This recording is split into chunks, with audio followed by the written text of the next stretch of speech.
Hi everyone. So I've just been teaching a couple of little Vipkid classes, and you know, I just I've posted a couple of things into the Facebook group of Vipkid, the unofficial site, and I just thought that following up on some of the comments that people have made, that I would just, I guess, introduce myself and share what I know, and also share what I think is going to happen given my experience in China. Now, there's a guy who commented on my video called Online Teacher Dude, and he's pretty cool. I saw a few of his videos. I didn't watch his entire channel because a lot of his channel is just I guess it's just totally related to teaching different online. But I did check out probably half a dozen videos of his. And I was just looking at his videos to see really what he does, and he's a very skilled guy.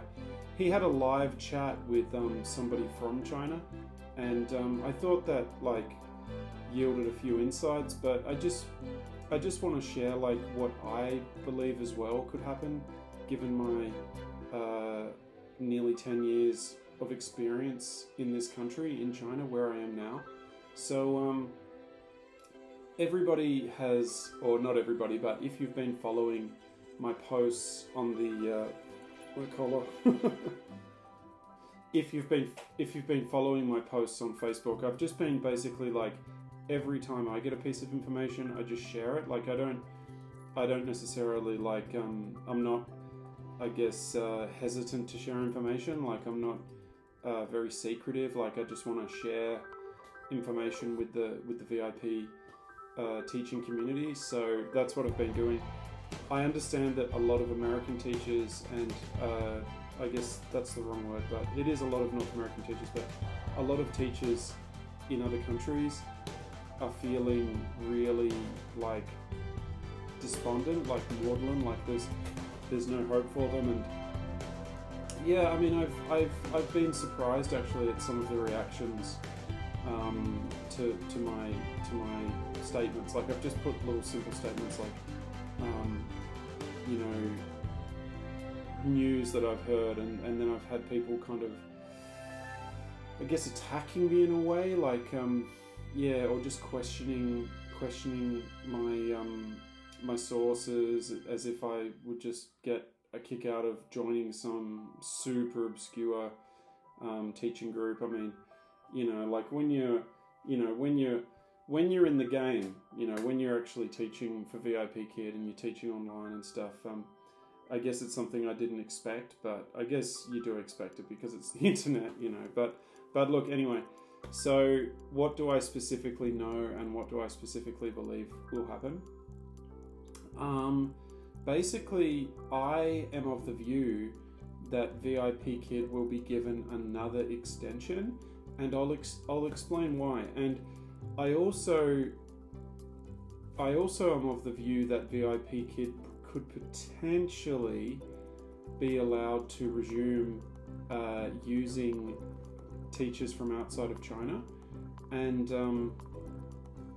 I'll just let you know why I think that is. So basically, Vipkid has really surprised me, because this policy is a national policy. It is a full-blown national policy, and Vipkid seems to have enough influence to get that nearly 3-week extension. So if they can do that once, I think they can potentially do it again.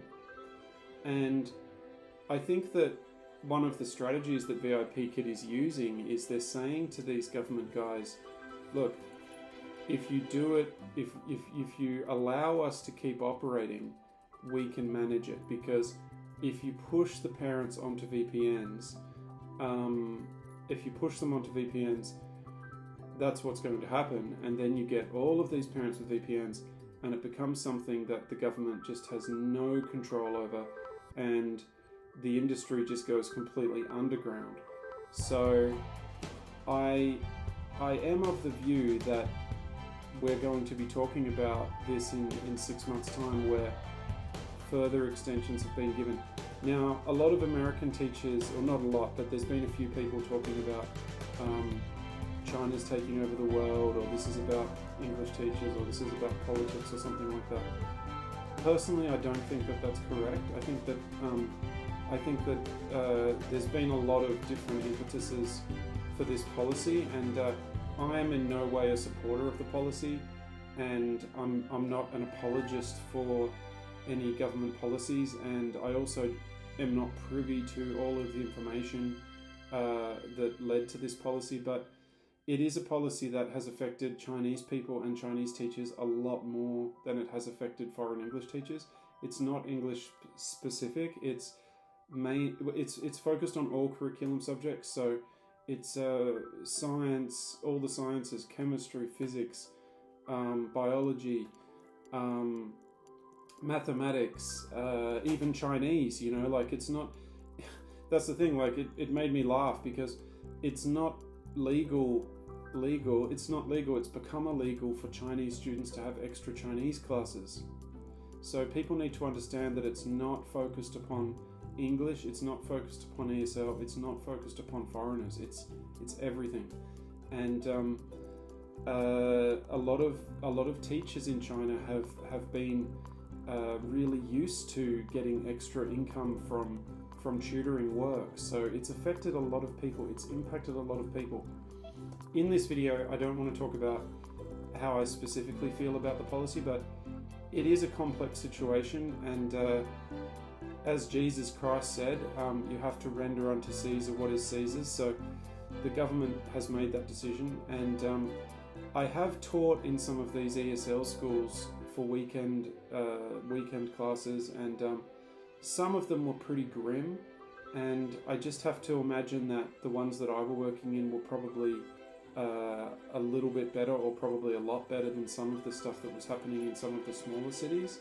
So yeah, and when students are just like going, like, you never used to see children, I'll just say that straight out, and people who haven't been in China, people who haven't lived in China won't understand what I'm saying, but you know, there's a song by a band, you know, A City Without Any Children, and you know, it's really like that, you know. I mean, it's really, that's how it is. Like, you just never saw children. You only saw children coming out of a building, getting into a car, you know, and that was like 7 days a week. Whereas now, it's you know, I'm not going to say that I'm not a supporter of just like hearing children, because they are annoying sometimes and they get in your way and all that kind of stuff. But you know, I'm not anti-children. I'm probably sounding anti-children, but it is wonderful. You know, there's children, you see them around more, and you see them playing on the streets and hanging out together in the neighborhoods, and yeah. So just, I want everyone to remember that, and yeah. So that's kind of like what they wanted, you know, what the government seemed to want. But I'm in no way apologising for it, and I don't have enough information.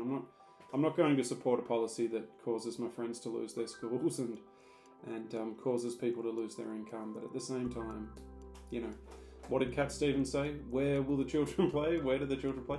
And the question in China was, when do the children play? You know, when will the children play? Because previously it was pretty out of control. But anyway, look, I don't think it's unforeseeable that Vipkid survives, and I don't think people should give up. I think that the next couple of months, China revolves around something called Spring Festival. If you're not Chinese, maybe you don't have an understanding of this, but it really revolves around something called Spring Festival, which is like their New Year. It's the Chinese New Year, really. That's what it is. It's the celestial or the lunar New Year, and you know, I think it'll be interesting to see. Usually things don't change before New Year, but it'll be interesting to see if the policy is adapted or is modified slightly after Chinese New Year. So I think that it is possible that it might be modified. But anyway, I just wanted to say that and just clear a few things up about some of the misconceptions people might be having about the policy itself. All right, thank you very much. Bye bye.